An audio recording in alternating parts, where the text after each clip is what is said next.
भारत के सबसे अनोखे रीति रिवाज। दोस्तों, क्या कभी आपने किसी ऐसी परंपरा के बारे में सुना है जिसमें एक पिता अपनी ही बेटी से शादी करता है? या फिर क्या आप भारत में मनाए जाने वाले किसी ऐसे त्योहार के बारे में जानते हैं जिसमें महिलाएं 5 दिनों तक बिना कपड़ों के रहती है?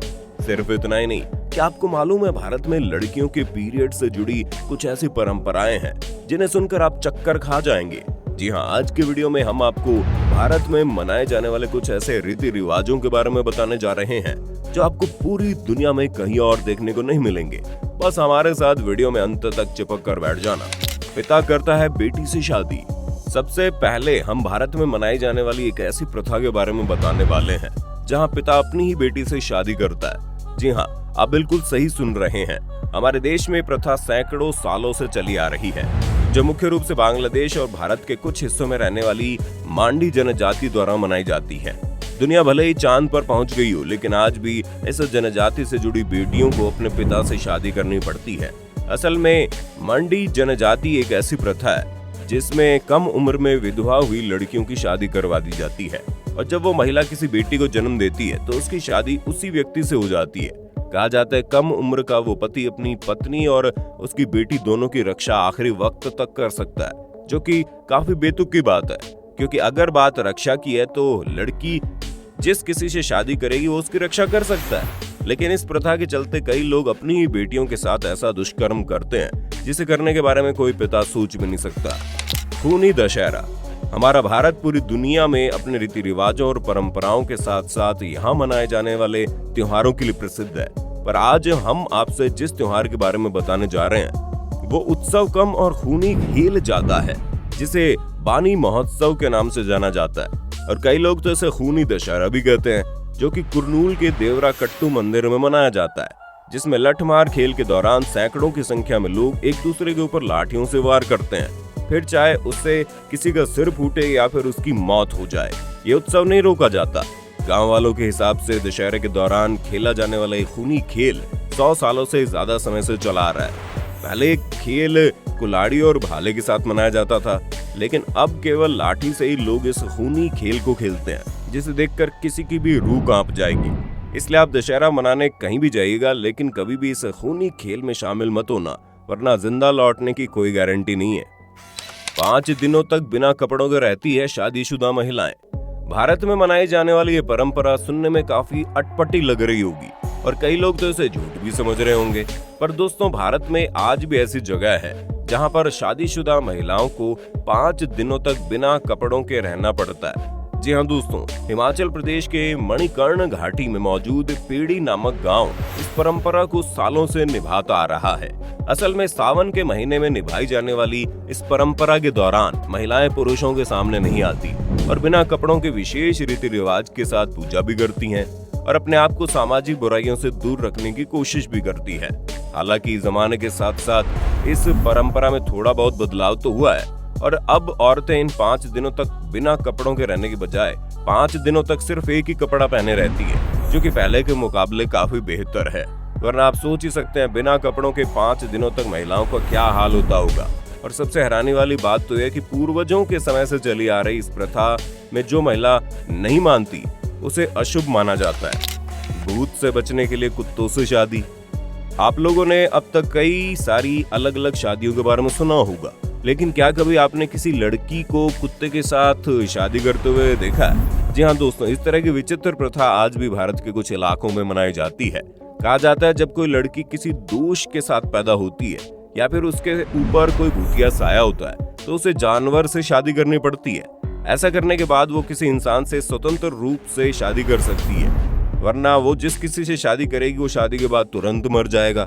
दोस्तों, इस तरह की अजीबोगरीब परंपरा के बारे में आपका क्या कहना है? क्या वाकई में ऐसा होता है या फिर सिर्फ ये ढोंग है? अपना जवाब कमेंट में देना। सिर पर नारियल फोड़ना। दोस्तों, अपने हाथों से अखरोट फोड़ने वाले कलाकारों को तो आपने कई बार देखा होगा, लेकिन क्या कभी आपने किसी को अपने सिर के ऊपर नारियल फोड़ते हुए देखा है? क्योंकि तमिलनाडु के करूर में प्रसिद्ध महालक्ष्मी मंदिर के अंदर कुछ ऐसा खतरनाक नजारा देखने को मिलता है, जहां हर साल लाखों की संख्या में श्रद्धालु देश विदेश से आते हैं और अपने सिर पर नारियल फोड़कर सुख समृद्धि की प्रार्थना करते हैं। कहा जाता है ब्रिटिश राज्य के दौरान अंग्रेज इस मंदिर को तोड़कर रेलवे ट्रैक बनाना चाहते थे, जब गांव वालों ने इस बात का विरोध किया तो अंग्रेजों ने गांव वालों के सामने मंदिर से निकाले गए पत्थरों को अपने सिर पर फोड़ने की शर्त रखी और सफल होने पर मंदिर को न तोड़ने का वादा किया। देवी के ऊपर आस्था रखने वाले गांव वाले बिना कुछ सोचे समझे देवी का नाम लेकर अपने सिर पर पत्थर फोड़ने लगे, लेकिन किसी को भी हल्की सी खरोंच तक नहीं आई। इस चमत्कार को देखने के बाद अंग्रेज हैरत में पड़ गए और रेलवे ट्रैक के निर्माण कार्य को वहीं पर रोक दिया। और तब से लेकर अब तक जो कोई भी भक्त यहाँ आता है, नारियल को 2 टुकड़ों में करके देवी के सामने अर्पित कर देता है, जिसके चक्कर में कई लोगों के सिर भी फूट जाते हैं। लेकिन लोग देवी के प्रति अपनी आस्था कम नहीं करते। माहवारी से जुड़ी अजीब परंपरा। दोस्तों, जब बात लड़कियों के पीरियड्स की आती है तो उसे लेकर समाज में कई तरह की बातें होती है। हालांकि ज्यादातर लोग इसके बारे में खुलकर बात करने में शर्माते हैं। वहीं आज भी कई जगहों पर इसे लेकर महिलाओं को बहुत सारी बंदिशों का सामना करना पड़ता है। अब जैसे कि कर्नाटक में मौजूद गांव को ले लीजिए, जहां पर लड़कियों की पहली माहवारी में उन्हें दुल्हन की तरह तैयार किया जाता है और आसपास की महिलाएं उसकी आरती उतारती हैं और ऐसे जलसा मनाया जाता है जैसे कोई शादी हो रही हो। ठीक ऐसा ही आंध्र प्रदेश और केरल में भी देखने को मिलता है, जहाँ लड़कियों के पहले पीरियड्स को त्योहार की तरह सेलिब्रेट किया जाता है और लोग अच्छा खासा खर्चा भी करते हैं। हालांकि दक्षिण भारत में प्रचलित एक और प्रथा है, जिसके मुताबिक पहली बार पीरियड से गुजरने वाली लड़कियों को अपने साथ नींबू या फिर लोहा रखना पड़ता है ताकि बुरी शक्तियां उनसे दूर रहे।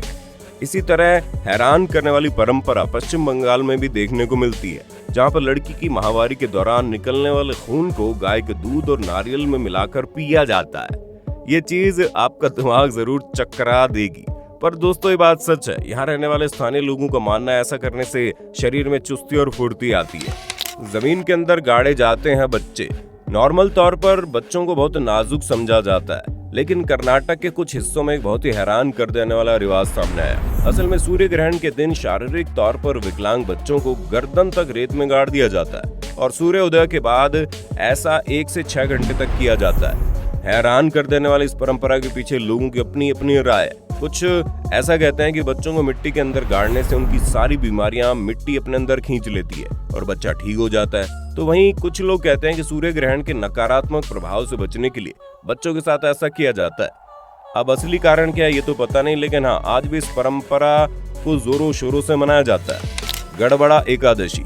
दोस्तों, भारत के गुजरात में स्थित गड़बड़ा शहर अपनी अजीबोगरीब परंपरा के लिए चर्चाओं का विषय बना रहता है, जहां एकादशी के दौरान यहाँ रहने वाले लोग अपनी पीठ के ऊपर गायों को चढ़ाते हैं, जिसके चक्कर में परंपरा कई बार बहुत ही खतरनाक मोड़ ले लेती है।